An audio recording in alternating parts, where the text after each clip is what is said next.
మేము తీసుకుంటున్న చర్యలు అధ్యక్ష ఈరోజు high priority women security, high priority child security.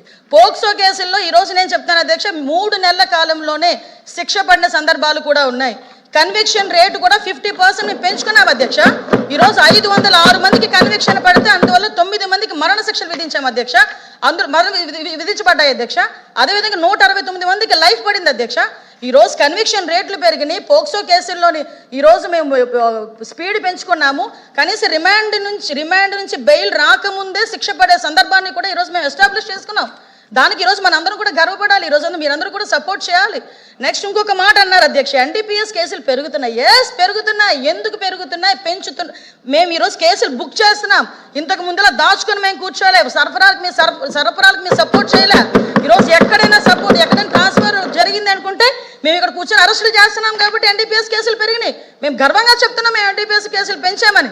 ఎందుకంటే ఇప్పుడు వరకు జీరో కల్టివేషన్ ఒరిస్సా నుంచి, అదేవిధంగా ఒకటే అడుగుతున్నాను అధ్యక్ష, సభలో అందరూ కూడా ఈరోజు గాంజా విషయంలో కానీ అందరూ కూడా ఇబ్బంది పడే వాళ్ళమే, ఆడపిల్ల తల్లిదండ్రులమే. ఈరోజు గాంజాను అరికట్టే బాధ్యత ఇక్కడ ఉన్న ప్రతి సభ్యుల మీద కూడా ఉంది. ఈరోజు ఆ విషయంలో నేను లాస్ట్ 5 సంవత్సరాలు గుండెల మీద చేసుకోమని చెప్పి అడగండి. ఎక్కడైనా ఇంటర్ స్టేట్కి సంబంధించి ఒక మీటింగ్ ఏర్పాటు చేశాడు సీఎం, అప్పుడు ఎక్స్ సీఎం జగన్మోహన్ రెడ్డి గారు. అదేవిధంగా హోమ్ డిపార్ట్మెంట్ మీద గాంజా గురించి ఎక్కడైనా మాట్లాడడం జరిగిందా? నేను ఈరోజు ఇంకొక విషయం కూడా గర్వంగా చెప్తున్నా. గాంజా విషయంలో ఎన్డీఏ గవర్నమెంట్ వచ్చేటప్పటికి స్కూల్ పిల్లలు బ్యాగుల్లోకి వెళ్ళింది గాంజా అనుకునే దగ్గర నుంచి ఈరోజు అదే స్కూల్ పిల్లలు రోడ్డు మీదకి వచ్చి గాంజా వద్దు బ్రో, డ్రగ్స్ వద్దు బ్రో అని వాళ్ళు తిరిగి మోటివేట్ చేసే పొజిషన్కి ఈరోజు తెచ్చుకున్నాం అధ్యక్ష.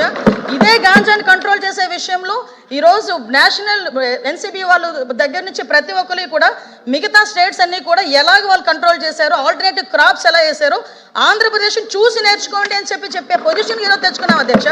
ఒకనొక సందర్భంలో ఆంధ్రప్రదేశ్ చూపిస్తే డ్రగ్స్ కి హబ్బు, గాంజాకి హబ్బు అనే దగ్గర నుంచి ఈరోజు గాంజాని ఎలా అరికట్టారో ఆంధ్రప్రదేశ్ చూసి నేర్చుకోండి అని పొజిషన్ తీసుకొచ్చామంటే that is our police, that is our administration అని చెప్తున్నాను అధ్యక్ష. అంతే తప్పించి ఈరోజు మళ్ళీ చెప్తున్నా, ఎవరు దొరకలేదు, అందరి గురించి ఎదుగుతున్నామమ్మా. ఆఖరికి డోర్ డెలివరీలు చేసిన వాళ్ళ కుటుంబ సభ్యులను కూడా ఎత్తుకుతున్నాం. వాటి మీద కూడా మేము దృష్టి పెట్టాం. వాటి గురించి కూడా మాట్లాడుకుందాం. ఒకటే చెప్తున్నా, ఈ రోజు high priority with in 24 to 48 hours ఏ నిందితుడినైనా పట్టుకొని లోపలేస్తున్నాం. ఇంకోటి చెప్తున్నా అధ్యక్ష, పోక్సో కేసుల్లో ఎవరైతే హ్యాబిచువల్ అఫెండర్స్ ఉన్నారో వాళ్ళని కూడా ట్రాకింగ్ లో పెట్టాం, రౌడీ షీట్ని ట్రాకింగ్ లో పెట్టాం. కాబట్టి లా అండ్ ఆర్డర్ మేము కంట్రోల్ చేయగలుగుతున్నాం. లా అండ్ ఆర్డర్ విషయంలో కూడా ఓవరాల్ క్రైమ్ ను కూడా 6% తగ్గించుకున్నామని చెప్పి గర్వంగా చెప్తున్నాను అధ్యక్ష.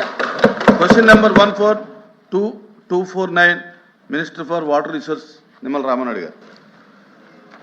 ధన్యవాదాలు అధ్యక్ష. మొదటి ప్రశ్నకు సమాధానం, చిట్ట చివరి ఆయకట్టుకు సమానమైన నీటి సరఫరా నిర్ధారించడానికి మరియు నీటిపారుదల ప్రాంతాన్ని పెంచడానికి క్రమం తప్పకుండా పూడికి తీయడం, కలుపు తొలగింపు, మరమ్మతులు, ఆయకట్టు బలోపేతం మరియు ఓఎండ్ఎం పనులు చేపట్టడమైనది. రెండవ ప్రశ్నకు సమాధానం, లేదండి, అవసరాన్ని బట్టి అవుట్సోర్సింగ్ ప్రాతిపదికన లస్కర్లను నియమిస్తున్నారు. మూడవ ప్రశ్నకు సమాధానం, అదనపు లస్కర్లను నియమించే ప్రతిపాదన పరిశీలనలో ఉంది. తిరుమల నాయుడు గారు. అధ్యక్ష, గత ప్రభుత్వ హయాంలో సాగునీటి రంగం మనం అందరూ చూసాం అధ్యక్ష, అస్తవ్యస్తమైంది. దీనికి కారణం సాగునీటి సంఘాలను కూడా మేనేజ్మెంట్ వ్యవస్థను రద్దు చేయడం, చాలామంది రైతులు ఆత్మహత్యలు చేసుకున్న విషయం మనం అందరూ చూసాం అధ్యక్ష. మీ ద్వారా